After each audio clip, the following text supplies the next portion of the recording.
We the Phoenix.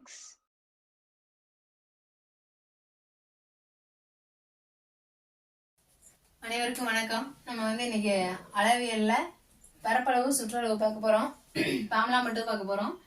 இப்போ first நம்ம சதுரம்னா சதுரம் எல்லாருக்குமே தெரியும். சதுரத்தோட பொது பண்பு என்னன்னா 4 பக்கமும் சமமா இருக்கும். சதுரத்தோட 4 பக்கமும் சமம். இதுல நம்ம கூடுதலா என்ன பாக்குறோம்னா ஒரு மூலைவிட்டம் பார்ப்போம். சதுரத்தை பத்தி பார்க்கும்போது எல்லா பக்கமும் சமம் தானே, மூலைவிட்டமும் ஏங்கிற அளவுலதான் இருக்கும்னு நம்ம யோசிப்போம். ஆனா மூலைவிட்டம் ஏ கிடையாது. சதுரத்துக்கு மூலைவிட்டம் என்னன்னு கண்டுபிடிக்கணும்னா இதை மட்டும் பார்த்தா நமக்கு அது எப்படி இருக்கு, ஒரு செங்கோண முக்கோணம் மாதிரி இருக்கா. இப்ப இது கர்ண பக்கம். அப்ப மூலைவிட்டம் கண்டுபிடிக்கணும்னா டி கண்டுபிடிக்கணும்னா நமக்கு கர்ணம் ஈக்குவல் டு ரூட்டா அடுத்துள்ள பக்கம் ஸ்கொயர், எதிர்பக்கம் ஸ்கொயர் போடுவோம் இல்லையா. Root of A square plus A square. இப்போ ரூட் ஆஃப் ஒரு A square 2 A ஸ்கொயரா, 2 A square. இதுலேருந்து ஏ வெளியில் எடுத்துடலாம், ஏ ரூட் 2. சதுரத்தோட பக்கம் ஏ அப்படின்னா மூலைவிட்டம் ஏ ரூட் 2. இது கண்டிப்பாக நம்ம தெரிஞ்சுக்கணும். நமக்கு சதுரம் ஃபார்முலா, சதுரத்தோட பரப்பளவு சுற்றளவும் பார்க்கும்போது ஈஸியாக இருக்கும். அது மூலைவிட்டத்தை வந்துச்சு அப்படின்னா அதை தான் நம்ம கவனிக்கணும். இங்க மூலைவிட்டம் என்னன்னா ஏ ரூட் 2, அதாவது பக்கம் ஏவா இருக்கிறப்போ மூலைவிட்டம் ஏ ரூட் 2. சதுரத்தோட சுற்றளவு, எதோட சுற்றளவா இருந்தாலும் சுத்திலும் நம்ம என்ன அளவு இருக்கோ அதுதான் சுற்றளவு. எந்த உருவமா இருந்தாலும் சரி. 1 2 3 4 பக்கம் இருக்குது இல்லையா. இப்ப 4a சுற்றளவு என்ன அப்படின்னா 4a. ஓகேவா.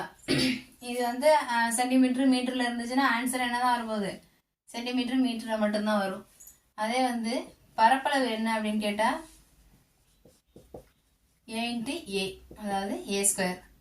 இங்கே ஸ்கொயர் அதாவது 2 யூனிட், ஒரே ஒரு ஏ மட்டும்தான் இருக்கு. அதனால அது மீட்டரா சென்டிமீட்டரா என்ன கொடுத்துருக்காங்களோ அதே அளவுல வந்துடும். இங்க ஏ ஸ்கொயர், இதை ஒன்று சதுர அலகுகள்னு சொல்லணும், இல்லைன்னா சென்டிமீட்டர் மீட்டர் கொடுத்துருந்தாங்கன்னா அதோட ஸ்கொயரா எழுதும். அப்போ மீட்டர் ஸ்கொயர் சென்டிமீட்டர் ஸ்கொயர், ஒன்று சதுர அலகுகள்னு எழுதணும், இல்லைன்னா மீட்டர் ஸ்கொயர் அந்த மாதிரி எழுதணும். இப்போ பரப்பளவு பொறுத்த வரைக்கும் ஏ ஸ்கொயரு, சுற்றளவு 4a. இது காமனா உள்ளது தான். இதே நமக்கு மூலைவிட்டத்தை கொடுத்துட்டு பரப்பளவு கேட்குறாங்க. மூலைவிட்டத்தை கொடுத்து பரப்பளவு கேட்டாங்க அப்படின்னா நமக்கு என்ன ஃபார்முலானா டி ஸ்கொயர் பை 2. டிங்கிறது என்ன, ஏ ரூட் 2. அப்ப a root 2 whole square by 2. இப்போ ஏ ஸ்கொயரு ரூட் 2 ஸ்கொயர் பண்ண என்ன, ரூட் 2 இன்ட்டு ரூட் 2 வந்துடும். அது கேன்சல் ஆயிடும். இப்போ பரப்பு என்ன, ஏ ஸ்கொயர் வந்துருமா. நமக்கு டைரக்டா மூலைவிட்டம் ஒரு 5 சென்டிமீட்டர்னு கொடுத்துட்டு பரப்பளவு கேட்டாங்க அப்படின்னா நம்ம டி ஸ்கொயர் பை 2ங்கிற ஃபார்முலாவை யூஸ் பண்ணணும்.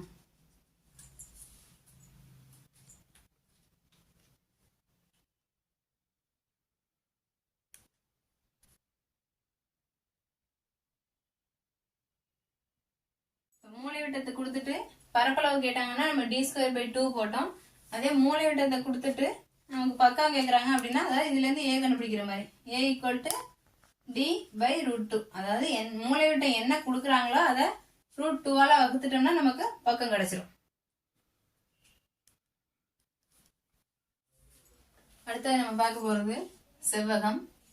அது சதுரத்தை பொறுத்த வரைக்கும் 4 பக்கமும் சமம். செவ்வகத்துல எதிரெதிர் பக்கங்கள் சமம். இந்த ரூல்ஸை கேட்டாலும் நமக்கு தெரியணும். செவ்வகம்னா எதிரெதிர் பக்கம் சமம், 4 கோணமே என்னவா இருக்கும்னா செங்கோணமா இருக்கும். இப்ப இதுக்கு சுற்றளவு பார்த்தோம்னா நம்ம சுத்தி உள்ள அளவு தான் நம்ம அதுலயும் பார்த்தோம் இல்லையா சதுரத்துல. அதே போல இங்க எல், இங்க ஒரு பி, திரும்ப எல், திரும்பவும் பி. அப்ப என்ன இருக்குன்னா 2 எல் 2 பி இருக்கு. சுற்றளவு பொறுத்த வரைக்கும் 2 எல் இருக்கு 2 பி இருக்கு. இப்போ 2 இன்ட்டு எல் பிளஸ் பி, இதான் அதோட சுற்றளவுக்கான ஃபார்முலா. அதே பரப்பை பொறுத்த வரைக்கும் நீளம் இன்ட்டு அகலம். இங்கேயும் எல்லையும் பி இதையும் கூட்டினாலும் இதுக்கு ஒரே ஒரு யூனிட் தான், அதாவது சென்டிமீட்டர் மீட்டர் கொடுத்துருந்தாங்கன்னா 1 மட்டும் தான் வரும். சுற்றளவு பொறுத்த வரைக்கும் ஒரு யூனிட் தான். எல் இன்ட்டு பி கூட்டும் போது அது மாறாது. அதே பெருக்குனா இது 2 யூனிட்டா மாறிடும். அதாவது அங்க ஏ ஸ்கொயர் இருந்த மாதிரி இங்க எல் இன்ட்டு பி 2 அலகுகள் சதுர அலகுகள் போடணும், இல்லைன்னா அதை ஸ்கொயர்ல போடணும்.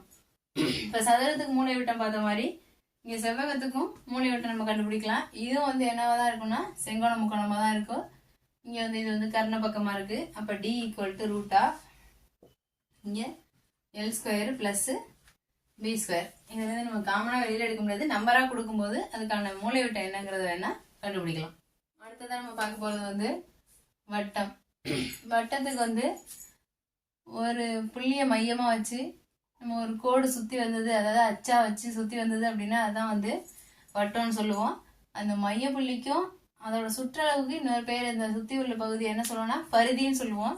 மைய புள்ளிக்கும் பரிதிக்கும் இடையில உள்ள தூரம் தான் வந்து ஆரம், ஆர்ன்னு சொல்கிறோம். அதே வந்து இந்த பரிதியில் ஏதாவது ரெண்டு புள்ளிகளை இணைக்கிற மாதிரி நம்ம ஒரு கோடு வரைஞ்சோம் அப்படின்னா அதை வந்து நான்னு சொல்லுவோம். அது எங்கே வேணா இருக்கலாம், அது வந்து நான். அதே போல் எந்த நான் அந்த மையப்புள்ளி வழியாக போகுதோ அதை வந்து என்ன சொல்லிடுவோம் அப்படின்னா விட்டம் சொல்லிடுவோம். அதாவது வட்டத்துக்கு மிகப்பெரிய நான் என்னவா இருக்குன்னு கேட்டால் விட்டம். அதில் பாதி தான் வந்து ஆரம். இப்போ விட்டம்ங்கிறது 2 மடங்கு ஆரத்துக்கு சமம். நான்லாம் வந்து நம்ம டிஸ்டன்ஸ் கண்டுபிடிக்கிற மாதிரி இருக்கும். ஏதாவது வட்ட பரிதியில் ஏதாவது 2 புள்ளிகளை இணைக்கிற வகையில் வரைஞ்சோம்னா அது எல்லாமே வந்து நான். அப்புறம் என்ன சொல்லலாம்னா மிகப்பெரிய நான் எதுவோ அதுதான் வந்து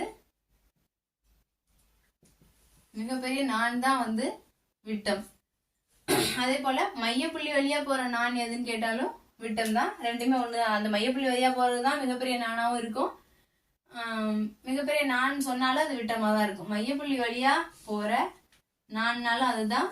இல்ல மிகப்பெரிய நான் சொன்னாலும் அது என்னவா தான் இருக்கும்னா அந்த விட்டமா தான் இருக்கும். அதுல பாதி தான் வந்து ஆரம். இல்லைன்னா டியை வந்து 2rன்னு எழுதலாம். வட்டத்தை பொறுத்த வரைக்கும் பைங்கிற ஒரு அளவை நம்ம வந்து சொல்லுவோம். அதோட மதிப்பு 22/7 இல்லைன்னா 3.14ன்னு சொல்லுவோம். இது வந்து காமனா எல்லா வட்டத்துக்கும் உள்ள ஒரு பொதுவான மதிப்பு. வட்டத்தோட சுற்றளவு பொறுத்த வரையும் 2πr. அதே வந்து பரப்பளவு என்ன அப்படின்னா πr². இது ரெண்டுமே கிட்டத்தட்ட எது சுற்றளவு பரப்பளவுன்னு நம்ம கணக்கு போடும்போது டக்குன்னு மறந்துடுவோம். நம்ம இதுக்கு முன்னாடி சொன்ன மாதிரி தான் ஒரே ஒரு யூனிட், ஒரே ஒரு இப்போ ஆர் மட்டும்தான் இருக்கு இல்லையா, அது இருந்தது அப்படின்னா அது வந்து சுற்றளவு 2πrங்கிறது. r²ன்னு வந்துச்சுனாலே நம்ம என்ன போடுவோம், சதுர அளவுகள் போடுவோம். இல்லைன்னா இப்போ மீட்டர் ஸ்கொயரு, சென்டிமீட்டர் ஸ்கொயர். அப்போ r² இருக்கிறது வந்து பரப்பளவு, 2πrன்னு இருக்கிறது வந்து சுற்றளவு.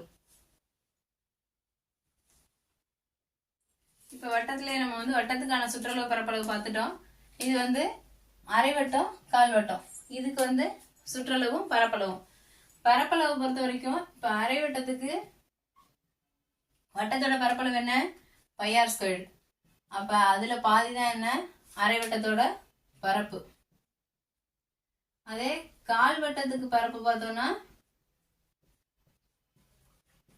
வட்டத்தோட பரப்பு என்ன, πr²/4. 4ல் ஒரு பங்கு வந்துடும். அரைவட்டத்தோட பரப்பு வட்டத்தோட பரப்பளவுல பாதி, கால் வட்டத்தோட பரப்பு வட்டத்தோட பரப்பளவுல 4ல் ஒரு பங்கு. அப்போ πr²/4. இது ரெண்டும் முடிஞ்சிட்டு நம்ம வந்து அடுத்ததா சுற்றளவு பார்க்க போறோம். சுற்றளவு வந்து அதே மாதிரி நம்ம பாதி அது கால்வாசின்னு நம்ம போட முடியாது. ஏன் அப்படின்னா நம்ம இப்ப சுத்தி வந்தாதான் அது வந்து சுற்றளவுன்னு சொன்னோமா. இப்போ இங்க என்ன ஆயிடும்னா இப்போ சுற்றளவு பொறுத்த வரைக்கும் இங்க ஒரு பகுதி வந்துருது. ஃபுல்லா இருந்தப்ப நம்ம வந்து என்ன சொன்னோம், சுற்றளவு 2πr. இப்போ அரைவட்டத்துக்கு சுற்றளவு என்ன போட போறோம்னா, ஓகே 2πr இருக்கு. அதாவது இன்னொரு பாதி இங்க இருந்துச்சு இல்லையா, மொத்தமா சேர்த்து 2πr. அப்ப இந்த கீழே உள்ள பாதிக்கு மட்டும் பார்த்தா 2πr/2. அப்ப என்ன πr மட்டும் இருக்கும். இது கூட நமக்கு இந்த பகுதி ஒன்று எக்ஸ்ட்ரா இருக்கு இல்லையா இதோட சுற்றளவுல, இது என்ன வட்டத்துக்கு விட்டம். இங்க எல்லாமே ஆரத்துல தான் ஃபார்முலா நமக்கு இருக்குங்கிறதுனால இப்ப இந்த பகுதி மொத்தம் எத்தனை, r+r. அதாவது விட்டம். விட்டம் d = என்ன பார்த்தோம், 2rன்னு பார்த்தோம். அப்ப இது ரெண்டுத்துல இருந்து r காமனா வெளில எடுத்துட்டோம்னா 5+2. 5+2 × r இல்லைன்னா r × 5+2. இதுதான் என்னன்னா அரைவட்டத்தோட சுற்றளவு. அதே அடுத்ததா கால்வட்டத்தோட சுற்றளவு. கால்வட்டத்தோட சுற்றளவும் பார்த்தோம்னா இங்க வந்து மொத்தமா இருந்தது 2πr. அப்ப இந்த 2πrல 4ல் ஒரு பகுதி தான் இது இல்லையா. இப்ப 2πr/4. இங்க ஒரு r, இது ஒரு r. அப்ப இங்க என்னதான் வரும்னா 2r தான் வரும். ஆனால் இங்கே வந்து கேன்சல் ஆகும்போது இதுலேயும் 6 வெளில எடுத்துட்டோம்னா இங்கே என்ன பேலன்ஸ் இருக்கும் 5/2 plus 2.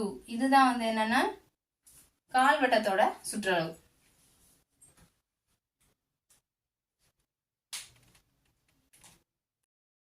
Thank you for watching. Don't forget to subscribe, like, share, and comment.